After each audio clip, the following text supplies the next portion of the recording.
Hey everyone out there in the void, Davey Rizzo, still broadcasting his signal out to nothingness. And like I said last time, I've got one more in that 20 movie collection, still procrastinating.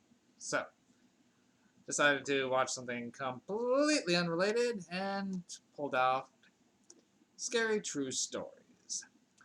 Now, this is a series of three specials that aired back in the early 90s. 91 and 92.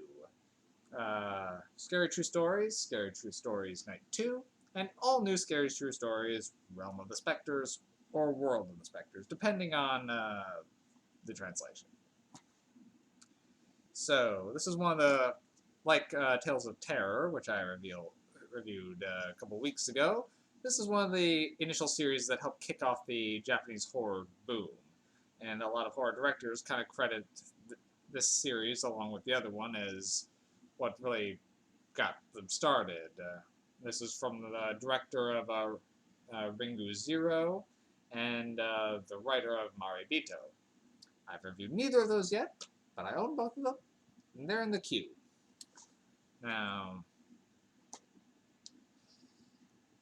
I will say that there's pros and cons. There's going to be some obvious comparisons to Tales of Terror, since both series are anthology series, and they each have their own strengths, and their own weaknesses.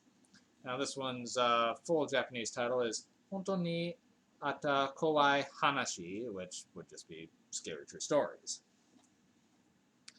So, unlike Tales of Terror, which each episode was 5 minutes, and there's just a million episodes. This one, it's then 3 hour 45-minute long specials, each with 3 to 4 parts. So each part will be 10 to 20 minutes, depending. So you get more time in each story. It gives a chance to let the atmosphere build up a little bit, and you get to know the characters just a little bit more. So I will say the effects in this one aren't bad, but they barely try any sort of CG except for like one area, but it's not too noticeable. But for the most part, they do practical effects, and they're not bad, but they're not great either. I will say Tales of Terror had better practical effects overall. But this one's length and somewhat of the atmosphere is mainly the main thing it has going for it. Personally, I didn't find this one nearly as enthralling as Tales of Terror. Tales of Terror, a few of them actually gave me some legitimate chills. This one really didn't do it for me. I'd seen this once before, a long time ago, and I did remember a few of them, but Tales of Terror I've also took a lot longer since I've seen it, but more of the stories stuck with me, despite them being much shorter. This one, only like one or two of them I recalled later. The other ones didn't. I was like watching them for the first time. Just the Be Gone Crone one I remembered, but it wasn't that scary. It was just interesting. And the Spiritual Flight I remembered just because it was so weird. Again, not scary.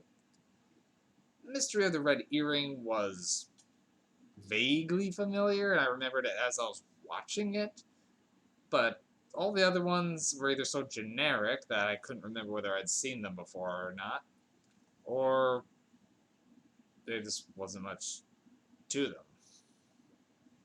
I'll say the final one, the black hair in the abandoned building, was the most effective, but again, it didn't do enough to really stick out too strongly.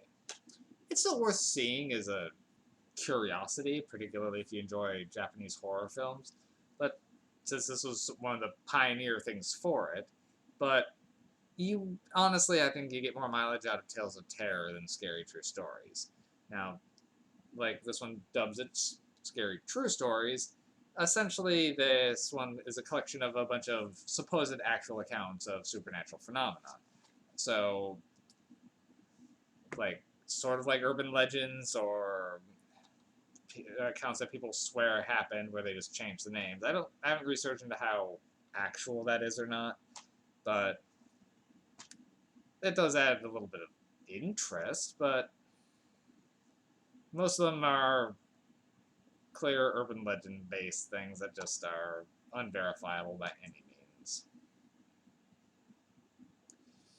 There's some interesting visuals. It's got some decent moments. It's not bad by any means. It's just, I'd say a little lackluster. For me, I can give this one like 2 MacGuffins, but there's not really enough here to be to urge people to go out and see this right now. Tales of Terror, I think I gave slightly higher, if I recall. It holds your interest a little bit more, and since they're just bite-sized things, you can watch a whole bunch of them and find, if you don't find one that works, just a few minutes and you're on to the next one, so it doesn't stick with you. But this one, it just drags a little. I mean, normally I'm a fan of the longer running stories. Excuse me. But unfortunately, there's just not enough here. So 2 MacGuffins is the best I can give this one. Check it out if you're a big fan of Japanese horror, because you'll find enough here to at least keep your attention for the, oh, a little more than 2 hour running time. But that's about it, really. Alright. Well, have a good night, everyone, and I'll probably get to the final one on that 20 collection soon-ish. Eventually. Probably before the weekend's out. Well, have a good night, everybody, and see you in the void next time.